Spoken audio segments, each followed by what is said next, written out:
Hey, what's up, everyone? My name is Helen Harimbi, and this is a brand new episode of the Feel Good series Listening Party. If you're new to this channel and you enjoy our work, please make sure you go and subscribe. We would really like that. The Feel Good series aims to create the coolest, most recognized eclectic music platform in South Africa, and the Listening Party gives you insightful interviews for a more intimate experience with some of the acts that we love. In today's episode of the Listening Party, we have a Feel Good series alumnus. He is a creator of lanes and insists on good vibes only. So, please put your hands together for MUZI! Did you know that when it is a group of graduates, it's called alumni? And when it is a single male, it's called alumnus. Did you know that? What? See, it's because you didn't go to school when your parents told you I didn't finish. to go and be I didn't finish doctor. school. How dare you? I didn't finish school, so my bad. I didn't know that until I was coming up with your intro either, so that's fine. But you are an alumnus of the Feel Good series. You are a graduate of our stage. So do you miss us? Do you miss the stage? Yeah, I do. What do you miss about it? Going into the crowd, like the festival was amazing, and then the one we did where it was just like me, that was really dope because like some people were trying to act fresh, and then I just went into the crowd and I was like in their face. Like I miss that. I miss the energy, man, of like seeing like-minded people. I miss that. What is the one song that you miss performing the most? Msamo. Oh, I miss performing Msamo. Man, because it's like I got it right there, you know? I got it right with the sort of spiritual like music merger thing. Like I got it right, you know? Mm-hmm. So yeah, I miss that. I miss going into that space. Soon, next year. Next year. Is that your measure of success? When you make music, are you thinking, I need to reach the level of Msamo where music and spirituality collide? Yeah, or just like not so much the level, but like the feeling of it, you know? Like the feeling of where it feels like that, where the music takes you somewhere else and you go, you know? I miss that. And when I create, that's what I'm always aiming for. It's what I've always been aiming for. But I managed to get it right there, you know? Like, just like where you end up liking something, but like you don't know why you like it. It's because it touches like your soul so much, you know? And it evokes a sense of home, or where it's like you're connected with all your ancestors and stuff. So yeah, I aim for that. Home seems to be a big part of your music. Like it's a theme that shows up quite a lot. And I think before we get into it, because I mean, I do want to unpack it a little bit, let's just give people some context, right? Like MUZI isn't this guy that just showed up in 2019 and was like, hey, I'm with Chris Martin, or whatever, right? But it's quite obvious that music has always been a big part of your life. But I want you to basically take me back to 2012. So that is the year that this album called Cool Forever comes out by JR. And one of the songs on that album, or I guess like the song that people keep hearing on the radio all the time, is Muntu. How do you connect with that? Oh man. Yeah, that's a long time ago. I was seeing right. But I got to work with JR when I was like 19. And then he wanted to do an album like that, but then he heard like some of the stuff that I was doing then, and then he like wanted to, I guess, go away from like the mainstream success that he had and just like try something different. So he asked me to like make something for him that was like on a sort of electronic EDM-y sort of tip. Yeah. And that's how Muntu came about. How did he know to come to you? Like, had you been like establishing yourself as the kid with the EDM vibes? Yeah, because I used to, then when like Facebook still worked, so like you could still send people messages and like they'd get back to you. So that's what I did. Like I was sending messages to a lot of people. Like I even got to work with Gabelo from TKZ because he also wanted something EDM-y and all that stuff. Like so yeah, and he had signed A1 Wolf. They were still called Skyrock at the time. Yeah. When you then JR, yeah, sorry. JR had signed A1 Wolf, and yeah, and they wanted to do something that was more sort of like EDM as well. So we were producing for them, and then JR was like, yo, these beats. So then I got involved like that, and then we ended up making Cool Forever. So yeah, which was cool, man. It was cool. It was cool. It was maybe it was like 2 ahead at the time. I don't know. But yeah, that's how I connect to that song. So then, is that being 2 ahead? Is that what makes you decide to go to Berlin? Because in Berlin, EDM is not 2 ahead at that time in 2012. Yes. So going to Berlin, this is 2015, 2016. Yeah. That was the reason. I felt like here, because I was trying to, like, I always hear music and I make connections, right? With some other people, when I hear a piano song, I hear elements from other genres and I hear how it's all been merged. And, you know, like I always see connecting dots when it comes to music. So with the whole electronic EDM thing, like I had connected dots between that and African music, right? And then I was trying to work that into something, but this country like was very discouraging, you know, like radio was mad discouraging, you know. At the time when I thought like that it was an important thing. So yeah, ended up just like feeling very misunderstood, and I guess I got tired of being like the only black guy in white lineups also, you know. I got tired of that shit, man. Like it'll always be, because then everyone is into hip hop, you know. It's like Pop Bottles, Good Sunday and stuff. Like not a lot of black artists are playing at like Abo, Opikopi or Rockin' the Daisies then, right? So the only guys I'm meeting is like Big Fucking Gun, and like it's just us. Oh yeah. Hi, bro. It's you again. Big Fucking Gun have a new body of work coming pretty soon. So yeah, 4th July. I saw that.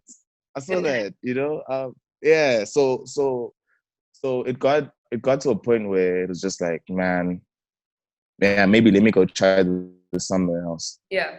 So you spoke about how like radio was not really giving you the time of day, and you felt a bit like the only kid who looks like you. Places. So is that what kind of informs how you create the song called Nizogcwala? Yes. Yes, because I reached a point where I realized that my idea of success was distorted, you know, and that it wasn't being on TV or being on radio. It was if I was happy or if I was able to take care of my mom and all that stuff. So I made that song as like, it was just like, man, you know what? Fuck yo. like, you know, like I'm gonna do exactly what I want to do. Whether it works or not is irrelevant. Like what's important is that I'm happy, you know, that I'm my best self, you know. So then I make that song. And then when I made that song, that's when like I got called by BMG in London. And then we had to go to there, and it's like, oh shit, those actually opened because of a song that I made just by being like honestly and truly myself. Like this is what I wanted to do, you know, like this is what I want to this is my rough diamond that I want to like clean up, you know, like I had done the producing for artists thing. I was sick of that. I had done other genres. I was sick of that. I just wanted to do what I wanted to do. And then that's how that song came about. And I just shot a crazy video with like a phone, whatever. Like I just didn't give a fuck anymore. And then and then that attitude of not caring about like other people and just like focusing on yourself opened doors for me. And then I just continued with that. Yeah. What's interesting to me is, so you kind of made your mark as a producer, right? And you're doing a lot of songs for the Kwaito and hip hop people. It's not really where you feel like you are, and the way you feel like you are, radio is ignoring. So pre-Berlin is Nizozwala, right? Post-Berlin comes Boom Shaka, The Offering. And on that is Nizozwala VIP. Yes. So why the switch? Why did you want to put on a different version? Because when I did that, right, like my confidence sort of like got better, you know. I started believing myself a lot more, and I wanted, and I was also like getting a lot of like ads and stuff, like Apple, like Ralph Lauren. I was doing a lot of like what does that mean? And then a lot of ads. So I was making music for ads. So I was making music for the Apple ad. I was making music for Ralph Lauren. I was making music for Nando's. Like I was doing a lot of stuff. And then that's how I was making money, and then using that money to fund my independence. So when the album came through, it was like it just sounded like a body of work. Like I knew it was like different, and then but I wanted to do a rendition, almost like a thank you to Nizozwala for like changing my life in a way at that time, you know? Like a thank you to the song. So I did that. I was experimenting a lot with like drums and all that stuff and things that I was learning that side.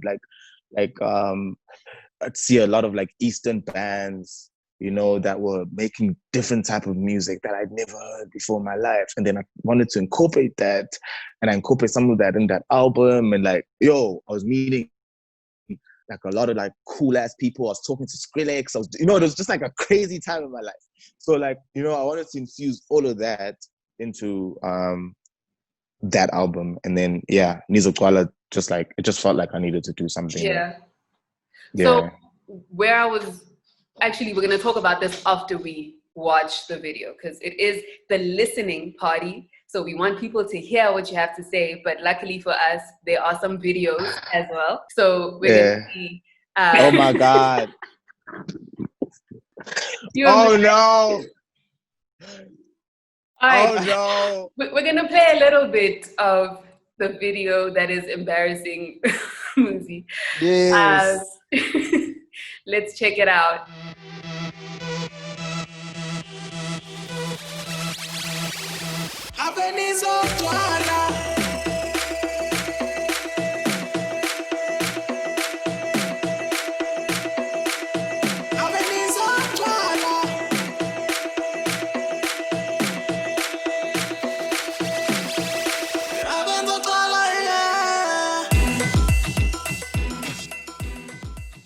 That was Nizozwala of MUZI's Boom Shaka album. And actually, before we get into what comes after that, what I find very interesting about that particular song is you were this producer, right? So you didn't have a voice, like literally a voice. You were speaking through the music. And with this song, we do actually hear your voice, your very auto-tuned voice. And all you're saying is one thing, you keep repeating it. So at that point, did you feel like you weren't yet ready to come out with more than just a refrain? You weren't ready to give us verses? No, no. Like it was more so. I had so I study a lot of like older like African music, and what I've noticed, even when like we're at home or whatever, like what I've noticed is most of the traditional songs are repetitive. Yeah. To the point where they start feeling hypnotic, right? Because it's like the same rhythms, same like, and then they just keep on adding harmonies. So that's like my like early version of trying to do that. You know, like I sometimes I maybe it's because I'm a producer primarily. It's like primarily. I mean, like sometimes it feels like words take away from the feeling for me.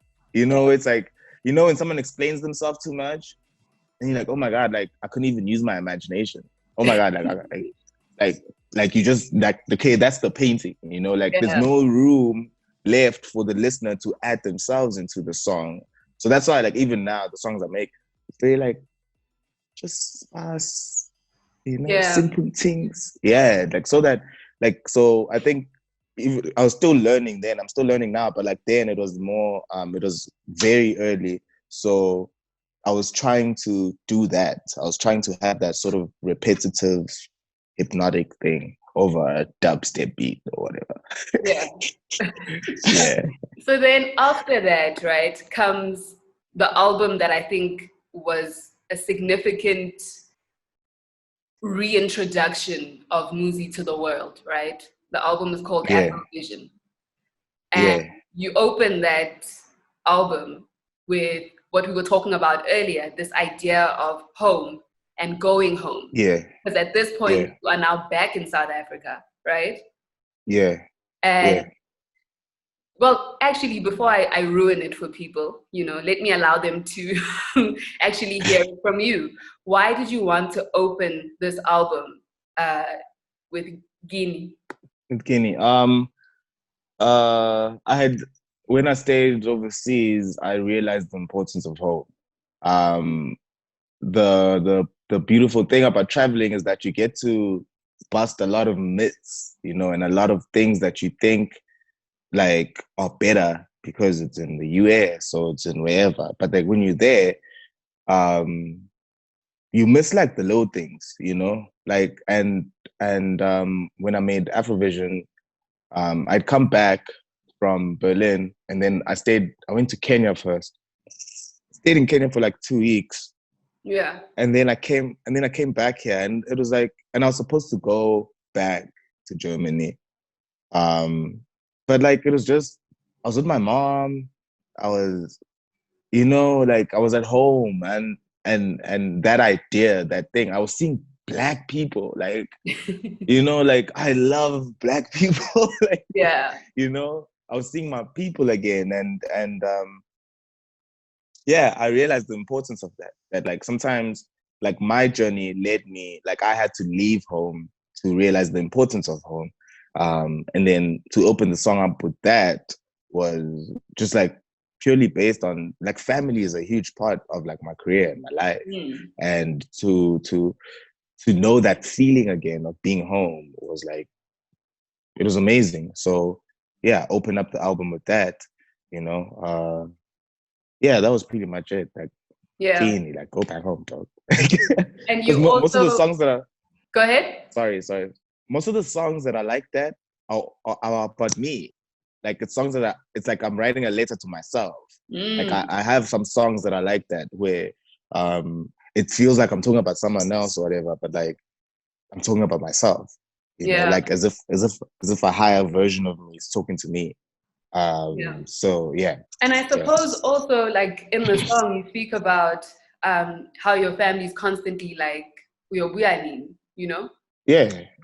And I'm wondering for you now, all these years later, what is the idea of home for you? Oh Where do you man, that's a feel dope. at home? Damn, that's a dope ass question. Oh, Um, yeah. yeah, you do your thing. You good, nah? I know Oh, you. kind of. Hey, So humble tell me man. about home. I knew you were gonna segue to that because I can track things. Okay, cool. Home. now the concept of home is not a house anymore. It's like it's not a place I go to. It's almost like a place I bring out of me, like a place I can evoke now, almost, because I have a daughter now, and wherever we are at, like that feels like home to me as long as I'm with her. So it's not like the place anymore. Like home is the people I'm with. So we could be anywhere, but like if I'm with those people, I'm at home. So yeah, I think it's not just KZN. Because I got, friends from all over the country or all over the continent, like where if I'm with them, I feel at home. So yeah, that's that concept. Yeah, that has changed. Because I used to literally think of like ekaya. But now it's, as I'm older, it's become that. That's lovely. So on this particular album, on Afrovision, we do hear you more of your voice. We hear you more than just the hypnotic one-liners, right? Yes. And I mean, we hear it on songs like you featuring Langa Mavuso on Best Friends and Questions. And I want to speak about questions, right? Because it seems like the central question in that song is, are we compatible? Compatible, yeah. So what brought that on? Tell me how you come to that song. That song is about like heartbreak, and it's about I had learned a lesson of like that loving someone was just more than just saying I love you. And doing nice things, and that that there was also like other factors that needed to be. There's also a lot of practical elements that go into it. And another element that I'd never thought about was compatibility, and not like just like astrology, like, oh yeah, I'm Taurus, no, like really being compatible with someone. It's something that I'd never thought of until that relationship I had, where I learned that lesson, and it was like, damn, okay. So you could enjoy spending time with someone, you guys could laugh and things could be great, but you could still not be compatible with that person. Not because they're bad people or you're a bad person, it's just that you don't gel. So it's what I try to look for now. I think what I want to do is I want to show people a little bit of questions. And then when we come back, maybe we'll talk a little bit about the visual idea of these other drafts. So let's go into questions. Guess I need some time to think it through. I don't even know what your problem is, babe. You know I'm just trying to be a good guy. You don't even know what my problem is, babe. I know you're just trying to be a good girl. I don't even know what your problem is, babe. You know I'm just trying to be a good guy. You don't even know. All right, so that's Questions by MUZI, and it's off the Afrovision album. It features Tiro. And what I want to know, right, about this video that we have just played is, why use Anthony Anderson crying? Is that how you felt when you're like, we're not compatible? So, I needed a lyric video. I needed a lyric video before we put out the official video. And like, I saw the meme. There was a jiffy of Anthony Anderson crying, and I just downloaded it and I put it there because I don't know, it's exactly how I felt. Like, but then I thought it would be funny. I like doing these little like funny things in music, so that I don't take myself too seriously. So I did that, and then people was like, dude, like, what the fuck? Like, but that's what that was. I just saw it. I literally just saw it on Twitter. I was like, whoa, this is exactly how I feel.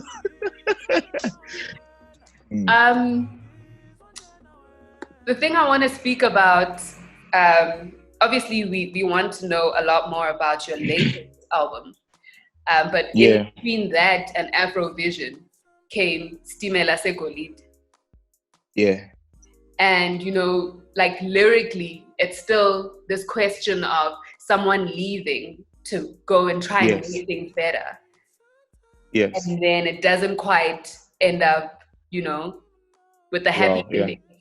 And that to me feels a lot like Guinea, you know, where it's consistently like, when are you coming home? And where are you? Like, what's happening? Yeah. So tell me a little, like contextualize Stimela Segolide for me.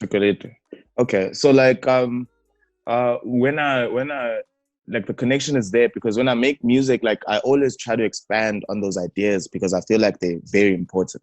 So Stimela Segolide is an off branch of like Guinea in a sense that now you're leaving home because of money. You're chasing Stimela Segolide, you know? So damn, that's my battery. Sorry, that was my battery. Why are you unprepared for life, MUZI? Huh? Why is your battery dying? Do you want to go get your charger or? No, it's fine. It was saying 20%. We good. Okay. That's such a young person thing. Like, it's saying 30%, so we good. I would be like, 30%. Good. No ways. My battery never gets to 30%. We good. So it was me expanding on the concept of leaving home for money, but at what cost, you know? I was telling my mom's story about like her parents, you know, about how they left like home, like looking for money or, you know, to feed the family. But then that costs you a relationship with your wife. That costs you a relationship with your children, you know, for money, you know. And I was also in a place where I guess I was like trying to like also redirect myself where I don't become a slave to my dreams, you know, and I don't chase things so much. I have, you know, like, and not be there for Zeno and not be there for people that I love simply because I'm chasing, you know. So yeah, that was the concept of remaining grounded and being at home and like, yeah, it's a constant thing for me because it's very important, I feel. This is one of the times that we see you being very overt with your collaborations. Because usually, like, you know, you make the beat, you wrote the song, you're on the song, all of this stuff, right? But with this particular section, you actually wrote in another creative guy, Bailwansta, and another creative guy, Lulama Wolf. Yeah. Tell me how you come to that conclusion. So I wanted to create like because it felt like a story that we all sort of shared. Somewhere along your lineage is someone that leaves the homeland to go to Egoli or whatever. Like, so all of us, you know? Yeah. So I wanted to make a sort of multi-genre, multifaceted collaboration where I wasn't necessarily only collaborating with another musician, which is Ngobiya's on the song.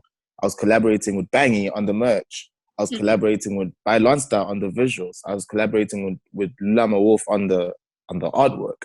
So to just make it multifaceted and not make it like one-dimensional, you know? That's what I wanted. And then I liked that idea so much that like, it's probably something that I'm going to continue and try to do.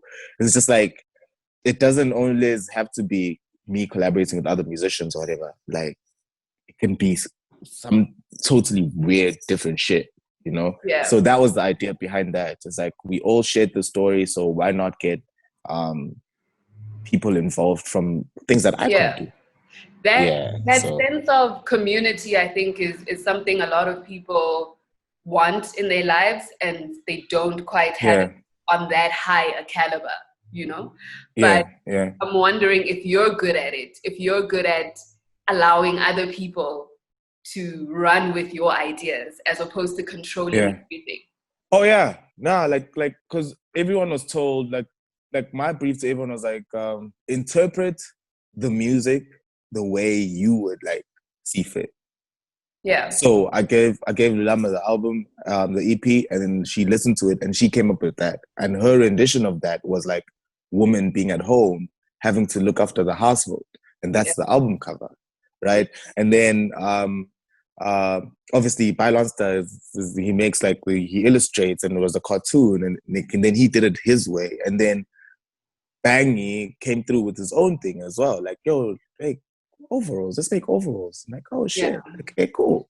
So I the best time that I create is when I don't have any like fences or I don't have anything that stops me. So when I do that, when I collaborate with other people, I let them do their thing. The only thing that I come back to say is like, I guess, like a more quality control thing. Like, is it good or is it great? If it's not good, then okay, no, as in go back, do 1, 2, 3, whatever. Just try something else, because I can't tell you how to express yourself. So yeah, like I give people madly. Dope. So we are going to go into Stimela Sekolite so that people can actually see and feel and hear that collaboration. Stimela Sekolite. Stimela Sekolite. Stimela Sekolite. Stimela Sekolite.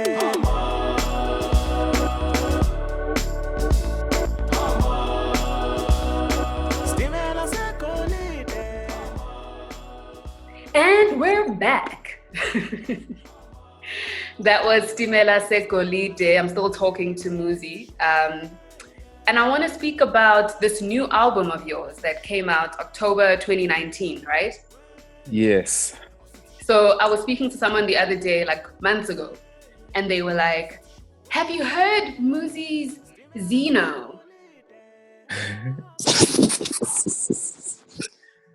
And it made me think, you roll your eyes at this person, but how many people in Berlin are calling it that? How many people in all of these places that you go to, right? So please, can you break down, how would you like for people to pronounce your album title, and also why it's such a special name to have given this album that you birthed? Like a lot of people pronounce it Zeno, but I let them, it's fine. But the name is Zeno. So it's my daughter's name. My daughter's name is Zeno. So like Zeno is what we call her. So yeah, it's a very like important and special album to me because Afrovision is Zeno in the oven, but technically I'm still myself, like I'm still alone. So most of the concepts are very me driven. But with Zeno, the album, I opened like I leave almost everything open ended, right? Because I want her to be able to listen to it at a later stage and fill all those spaces with herself, because it's her project. It's my letter to her. So yeah, that's why it sounds the way it is. It's just like sparse, empty, just so that she can feel herself in all the spaces that are left. So it's a very, very special album. So before you spoke about Afrovision being you writing a letter to yourself. Yeah. And with Zeno, it's you writing a letter to her. Yeah. How might her response be? Like, what is your ideal response from her? Like, say in 20 years' time.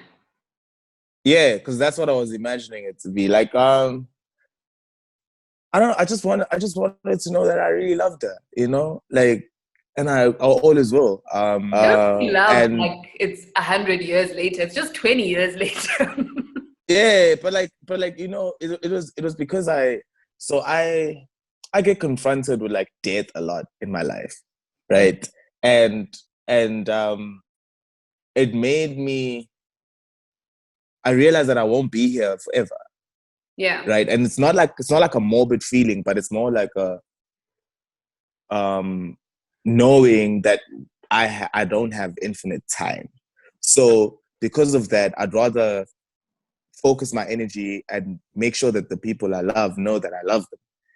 Zeno is too young to even understand that that I love her as much as I do. So if I write something for her future self, where I might not be around 10 years from now, you know, when she maybe gets the album or what it means, but she'll have that, and she'll have a lot of other things that are going to show her that I loved her.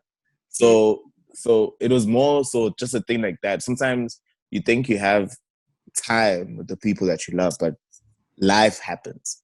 So so I wanted it to be like a thing. I never wanted to doubt the fact that I was one in her life, like really in her life, and two, that I really loved her. So I never wanted to doubt that, like, ever, you know. So if I'm able to do stuff for her when she's not even old enough to comprehend what I'm doing, it's fine. I don't have to wait until she's older for me to tell her how I feel. I mean, I have no doubt that she'll know it, you know, and you still got some time to express it if she doesn't know it. Yeah. But now I'm wondering if when you say you're hoping all your blessings don't go away and you're hoping the sun shines on you, is that still a letter to her, or is that now you talking to yourself on Sunshine? Sunshine is me talking to myself, and having her know that I also went through like doubtful moments. I also went through like bad times. Just in case she goes through stuff like that and feels like she's alone, maybe she can listen to that song and realize that that she's not, you know. I'm getting emotional.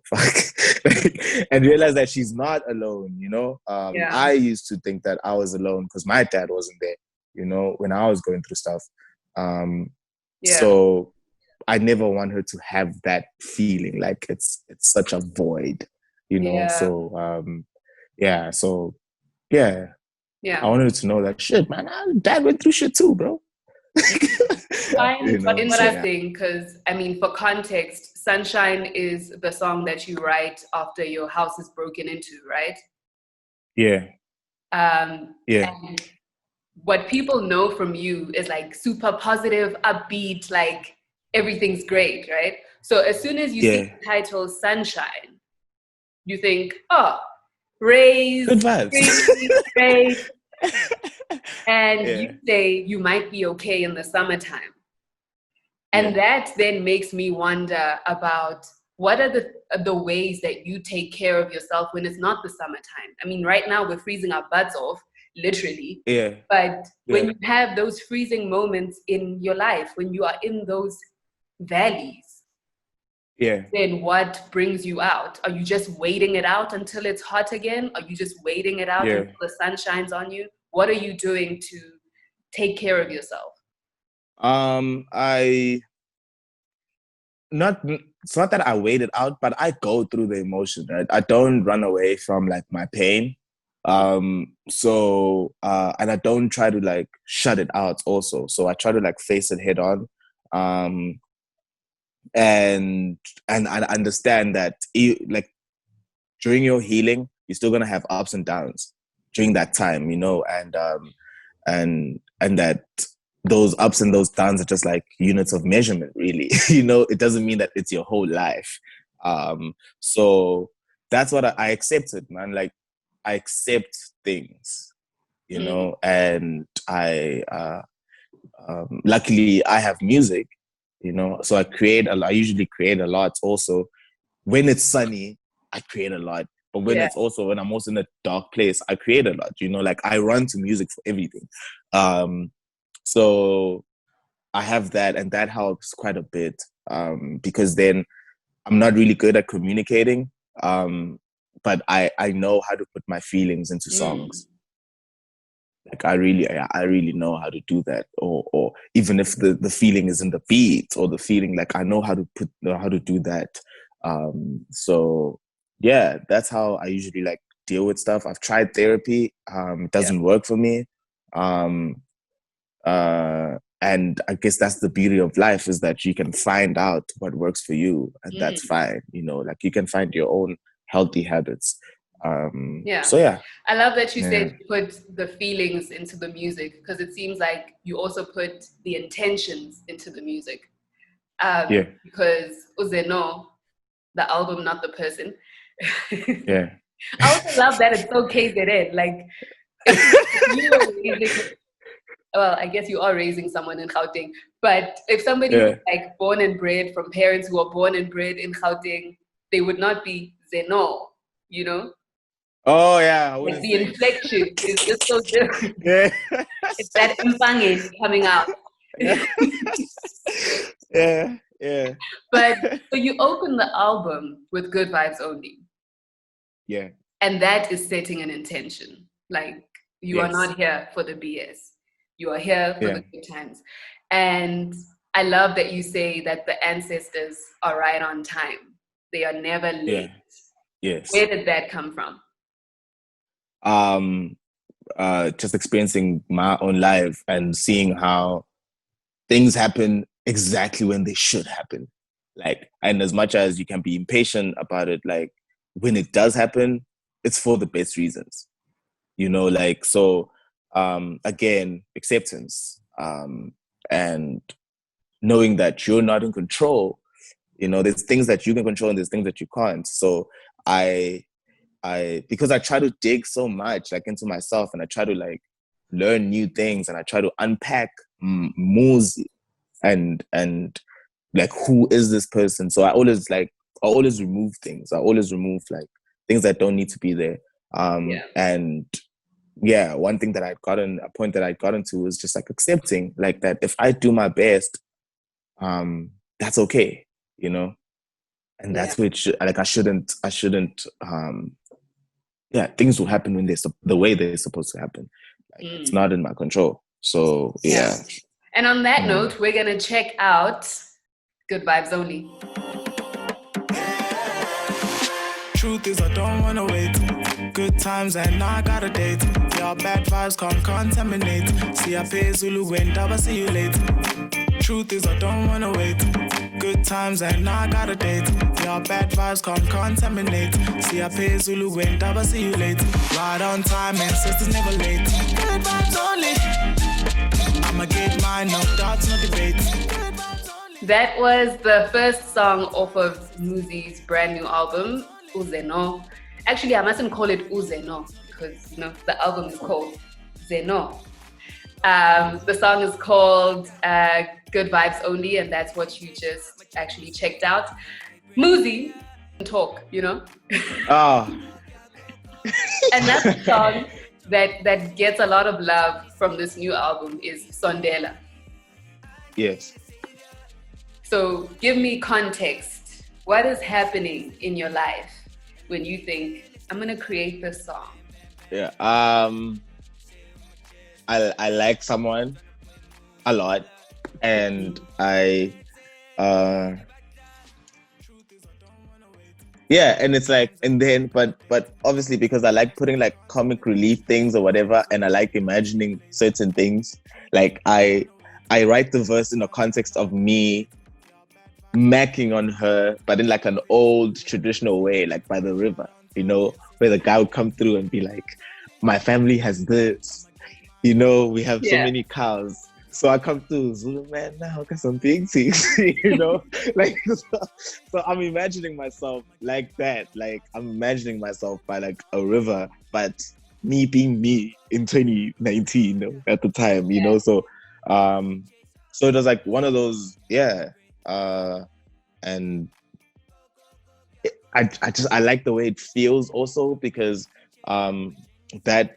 that song is another attempt at me trying to make something that feels like the 80s, but also now. So I put certain things there that are very like 80s driven, like shit that our parents would be like, oh snap, yeah, this is my shit. So you'll see the passports and the in the 80s. My parents would be like, Ikwele. And then beep, beep, beep, beep thing. Like, yeah, they'd definitely be into that. Yeah. Pillow Talk got a lot of news. Named out. You know? Like So then how do you get to Sondela Forever? So I write Sondela for a girl, right? Trying to like impress dad. And then my mom passes. The story. Did you tell this girl that the song is about her? Yeah. Why? Why do you guys do this? Why did you tell her? She knows. Because it is about her. Like because it is. I know sometimes people can attach themselves to that so much, and it's like, you know, I get it, but the reason I'm asking you is because the last listening party we had Lara, and she was saying, you know, she writes songs and she tells the people that it's about them, and this one was like, oh, okay. See, sometimes it doesn't end well. Yes, yeah, no, it was like that. Sondela Forever, you were telling me the story of how you get from writing this song, this girl who says, oh, okay, thanks, I guess, and then Chris Martin being yeah.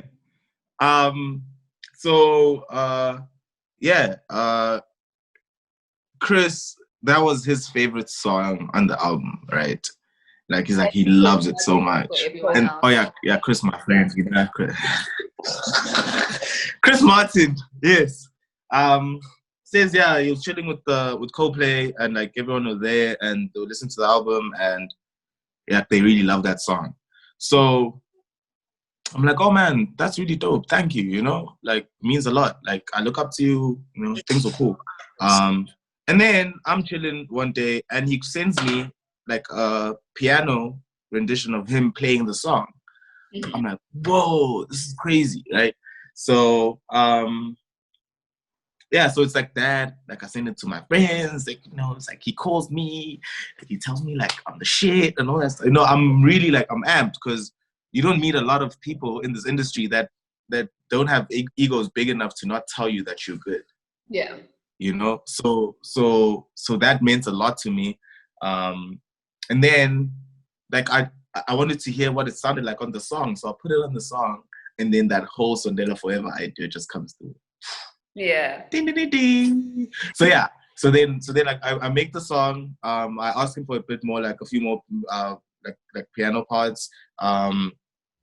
And we sort of go back and forth. I send him back, like, and then he's like, oh, okay, I like it.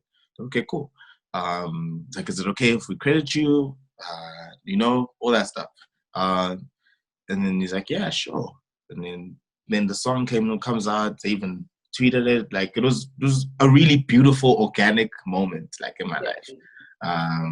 So yeah, Sondela Forever comes out. So we're going to see a little bit of the result of that collaboration. Let's check it out.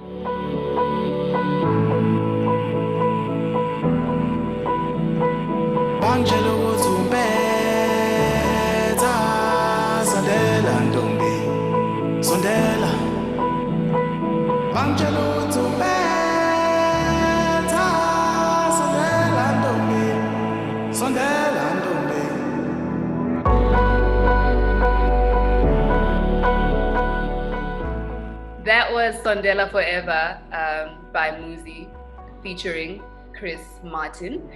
Hey, Snippet King, tell us what's happening next for you, because I know you're always wanting to drop music all the time. Yes. So I lost my mom this year, earlier in the year.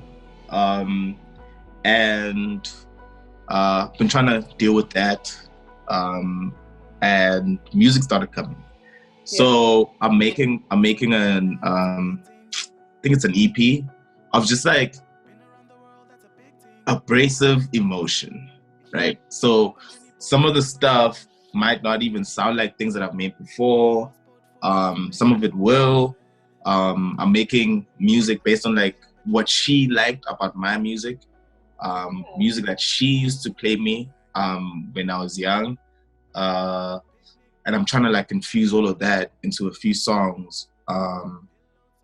But yeah, it's just like purely, it's not even like, it's heavy. The songs are heavy, but they're not, because it's me, they're not like you feel my pain, but it's not like like Drakey vibes. Like now, yeah, like you're not like you can still dance to it. You know, like how questions about heartbreak, but like, so you're dancing in the club, but you're crying type of thing. Like that concept, I really love the concept of like having a really vibey beat and chorus and stuff, but then the lyrics are like, whoa, like Sunshine.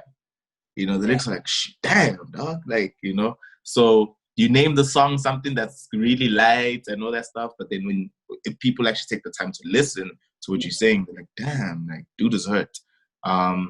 So it's like that. Well, I look forward to it. When is it coming? A few months. Okay. Give me 2 months. I'll give you as much time as you want. Okay. Like, I'm almost done. Well, MUZI, thank you so much for joining us on this very special Feel Good series listening party. I think everyone who's been watching is probably going to go and check out your whole catalog now. So please make sure you search his name, MUZI, on your preferred streaming service. My name is Helen Harimbi. This is MUZI. And we'll check you out pretty soon.